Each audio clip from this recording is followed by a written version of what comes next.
Pretty face, okay body, or banging body and okay face? Okay face meaning like a 6?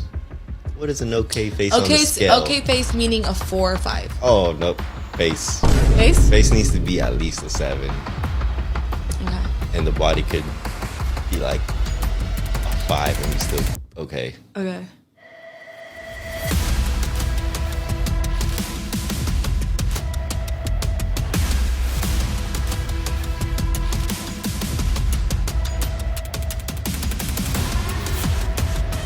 Hey. Ew, gross. Oh, sick. No wonder he gets no play. Wait, there's a party tonight? I didn't get an invite.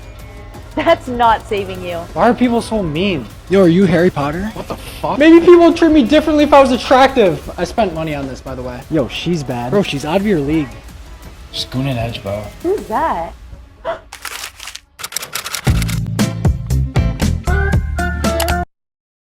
Welcome to the face card economy, a world where your face is a membership card. For Gen Z, appearance isn't just aesthetic. It's social capital, it's career leverage, it's clout. In the age of algorithm-fueled beauty, the way you look can dictate how far you scroll, how much you earn, and how you're perceived. Today we're unpacking the science, the bias, and the pressures, and the cost. But before we get into this video, hi, if you're new here, my name is Caroline, your internet bestie who loves to yap and use my love of commentary to give glory to God and uplift other women. If you agree or disagree with anything said here, leave a comment down below, as I love learning and growing with all of you. To understand the face card economy, we have to start off with understanding pretty privilege. Let's start with pretty privilege, a simple concept with very deep consequences. This is not the first time I've touched on this subject. Definition: people deemed conventionally attractive receive better opportunities, higher pay, and more social grace simply for looking good. A lot of people say the psychology behind pretty privilege is linked directly to the halo effect. This effect is when we assume beautiful people are smarter, kinder, and more competent. I touched on this in my last video where I talked about how if you were to get in an argument, or if there was somebody that you deemed as conventionally attractive who had a problem or issue with you or at your job or in a place of work, are you more likely to help them because you simply find them attractive or beautiful? Or would you not change up how you act around people no matter how they look? I know it's a hard concept and a hard thing to answer when you're not necessarily in that situation. Some people might think, of course I wouldn't change up how I act, but you'd be surprised how when you're put in this situation where you genuinely find someone absolutely gorgeous, whether it is a male, whether it's a female, whoever, how you might move a little bit differently. Real world impact of this is attractive individuals often earn more, and they receive better treatment in courts, in workplaces, and in dating. Pretty privilege is the silent tax code of your life. Not everyone pays it, but it pays you back if you do. What are you doing?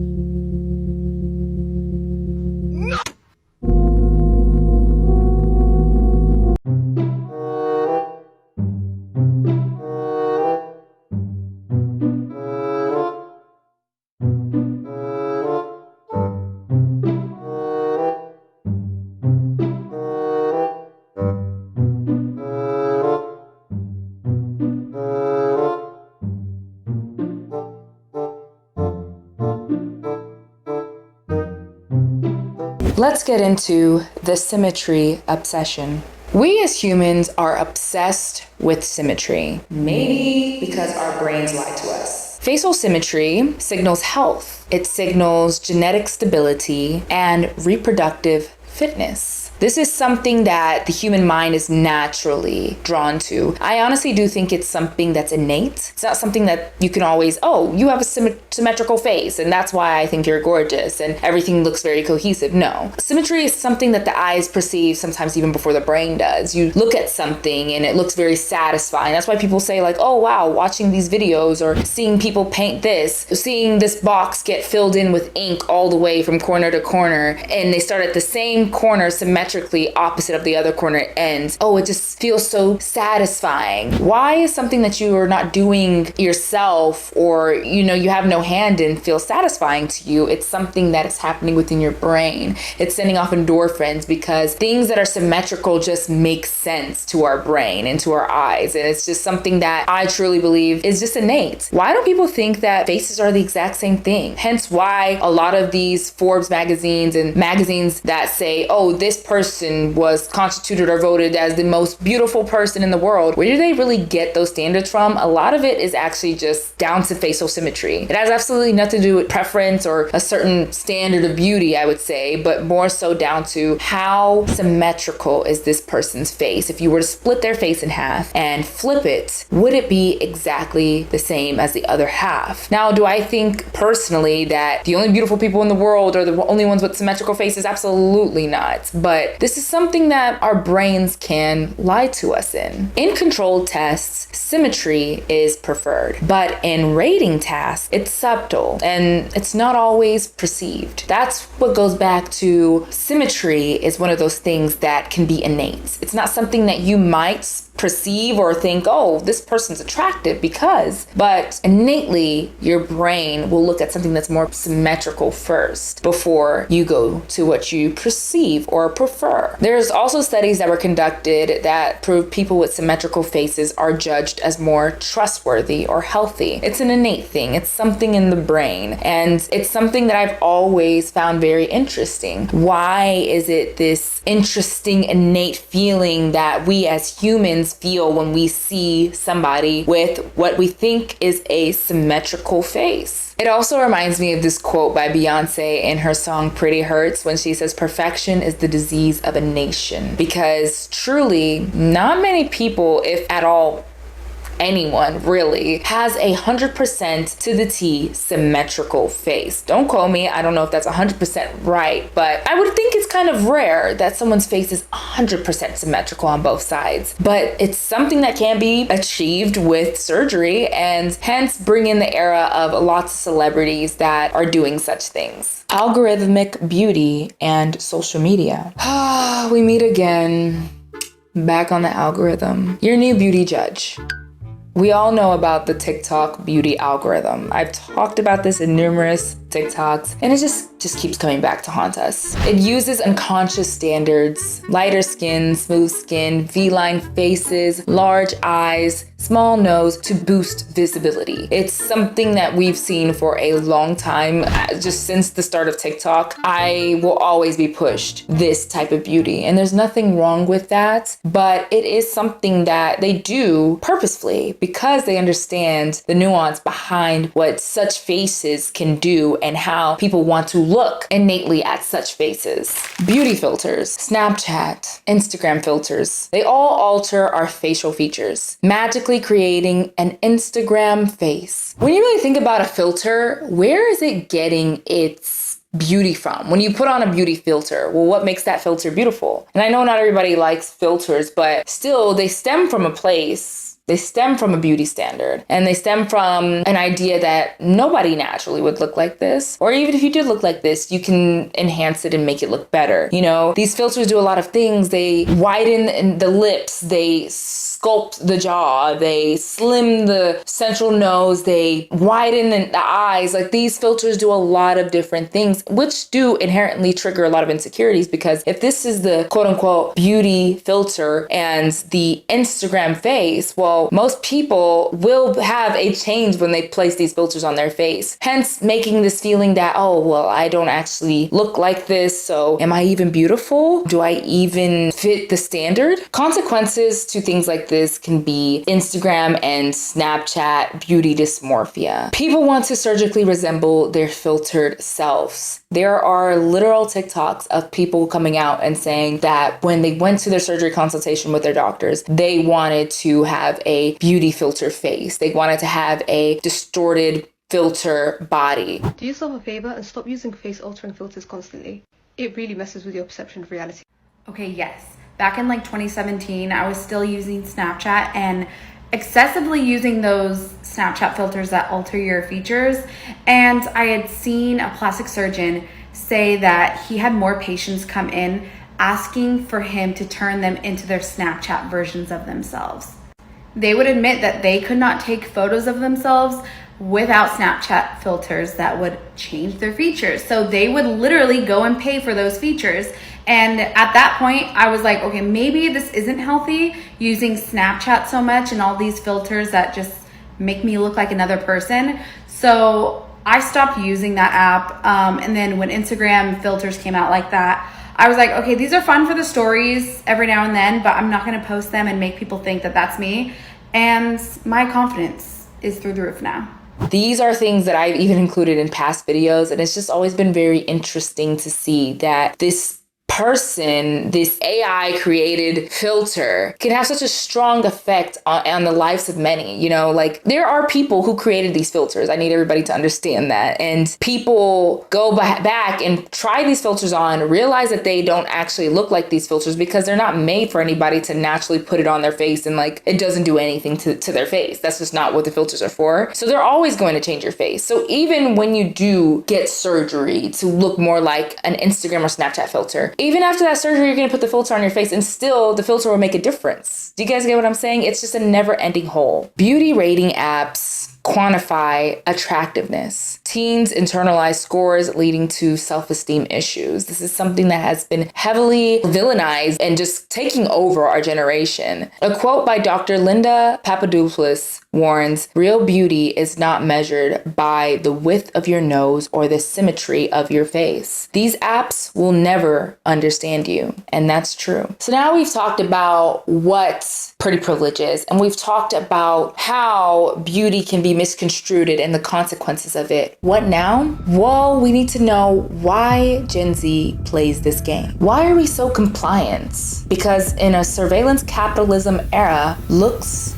are leverage. A Gen Z study in Jakarta found social media builds uniform beauty ideals, fair skin, slim bodies, but there is increasing resistance to this. We've seen it all. Looks can convert to likes. Likes can convert to partners, clout, and yes, sometimes even money. That's why beautiful people on the internet, male or female, whatever, blow up because they simply just look good. That's why criminals and people who are getting arrested, their mugshots blow up and they start getting brand deals. You know, that's why homeless people who just get one good shot blow up and they change their entire life. Beauty is actually a currency, and no one quite understands the nuance of that. I think when people think of, oh, beauty's a currency, they mean, oh, well, you need to change your face and your body and whatever to fit certain ideals so that you can be accepted. No, actually, it's the opposite. It's people who have these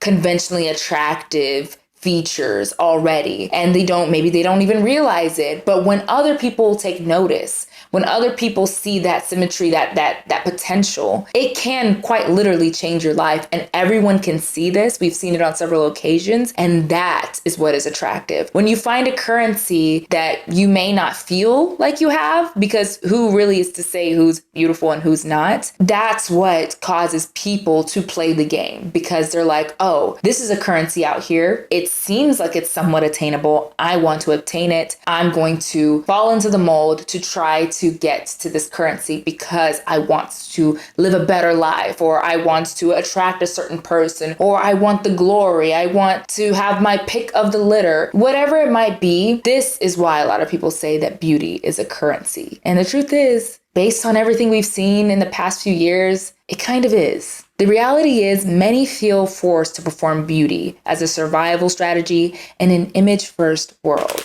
myself included. Bell Hooks wrote, "The glamour is a surface veil that conceals symptoms of control, but resistance can be beautiful too." Breaking the spell. The truth is, this isn't destiny. We can rewrite the system. There are 4 things that we can start doing today to do just that. The first thing is we can normalize beauty diversity and celebrate imperfect features. This is something that we have seen an uptick on over the years, but with the rise of TikTok and the rise of certain beauty currency on that app, because it is one of the biggest apps out right now, it is something that we've been seeing a little bit of a step back in when it comes to beauty currency. And I know that that's not across the board on the app, of course, but overall, as to what the algorithm does push heavily, we do see a bit of an overlap on the beauty that TikTok tries to push out. But we can't blame TikTok entirely, because TikTok doesn't really push out anything that other people don't pay attention to. So think about that. The second thing we can do is limit filter use, as well as label filtered content. I think for a growing generation, growing up in this era where everything is just so refined on the internet, and there's so many AI materials out there that can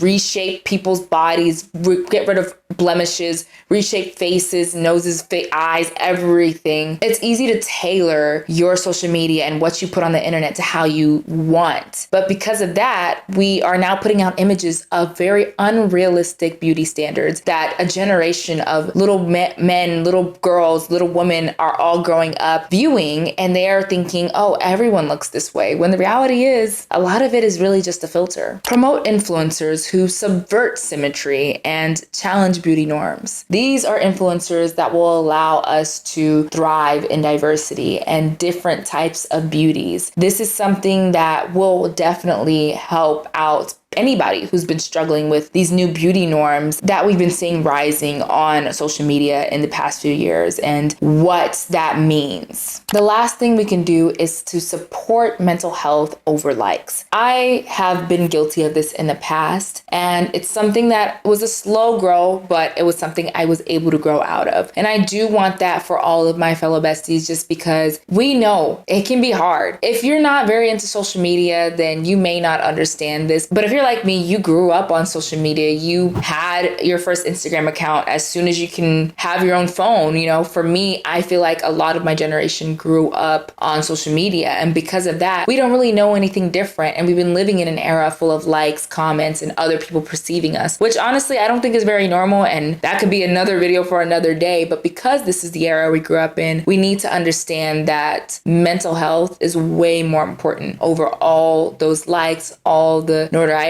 any of that. That stuff is not real. Your mental health is, and you are. And like Chloe and Hallie said, sometimes your real beauty is hidden behind the edits. Let it breathe. So bestie, the face card economy is real, but it's also breakable. Your beauty isn't the algorithms or the mirrors to define. You define it. If this video gave you second thoughts about valuing looks, then you've already started the revolution. Drop your comments down below if there's something I missed in this video. Also, do not forget to subscribe and join our family if you want to. You definitely don't have to. It is 100% your choice. And thank you so much for watching me, bestie. I've been enjoying growing and learning with all of you, and I'm excited to continue. Leave any video ideas that you guys want to see from me in the next video, and I will see you guys later. Bye, bestie.